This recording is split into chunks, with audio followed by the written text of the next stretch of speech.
In a move to silence women yet again, Afghanistan's Taliban has issued new laws banning women's voices and their faces in public.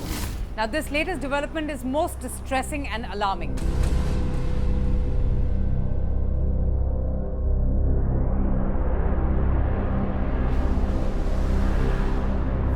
The new Taliban laws that prohibit women from speaking or showing their faces outside their homes have been condemned by the United Nations and has even met with horror by human rights groups.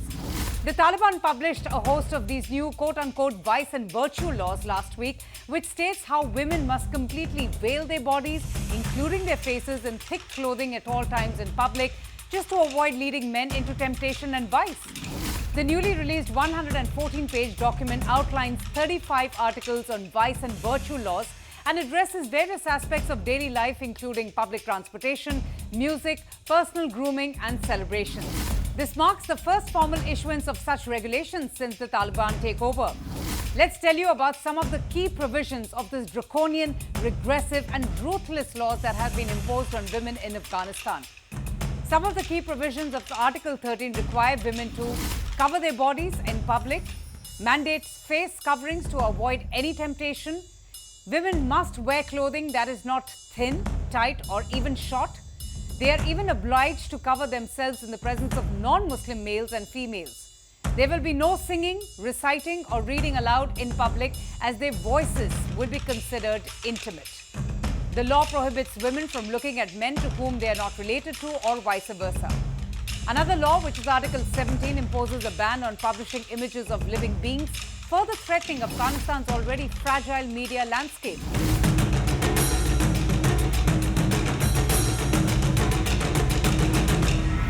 According to these new provisions, men will also be required to cover their bodies from their navels to their knees when they are outside their homes. From now on, Afghanistan women are not allowed to look directly at men that they are not related to by blood or marriage, and taxi drivers will be punished if they agree to drive a woman who is without a suitable male escort. Women and young girls who fail to comply can be detained and punished in such a manner that's deemed appropriate by Taliban officials charged with upholding the new laws.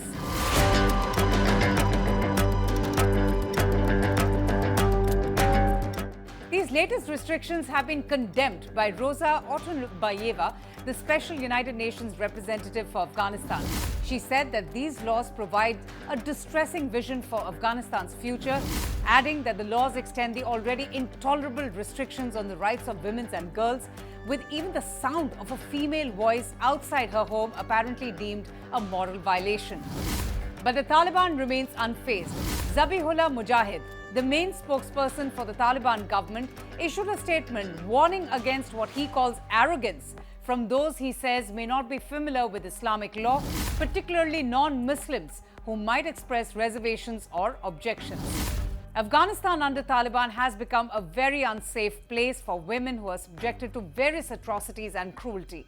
According to the United Nations, it still remains the most repressive country in the world for women's rights. There are numerous restrictions imposed on women's right to travel, study, and work freely. In fact, the human rights situation in Afghanistan has only deteriorated in 2023 as Taliban commits widespread human rights violations, particularly against women and girls. Afghanistan remains the only country where women and girls cannot access secondary and higher education, and they are mostly banned from most employment with international NGOs and the United Nations, with the exception only in healthcare, nutrition, and primary education. Women do face significant barriers to freedom of movement and speech as well. Taliban's restrictions on women and freedom of expression has drawn sharp criticism from rights groups and several foreign governments. The European Union has said that it was appalled by the decree that quote-unquote confirms and extends severe restrictions on the life of Afghans.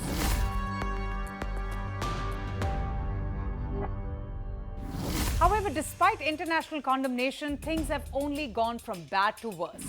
In 3 years since seizing power from the US-backed government, the Taliban has imposed what human rights groups are calling quote-unquote gender apartheid, excluding women and girls from almost every aspect of public life and denying them access to the justice system.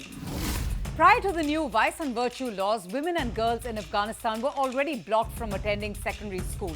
In fact, most are banned from almost every form of paid employment, The women are prevented from walking in public parks, attending gyms, or even beauty salons. They're even told to comply with a strict dress code. And now, with the latest, their voices have been muzzled forever.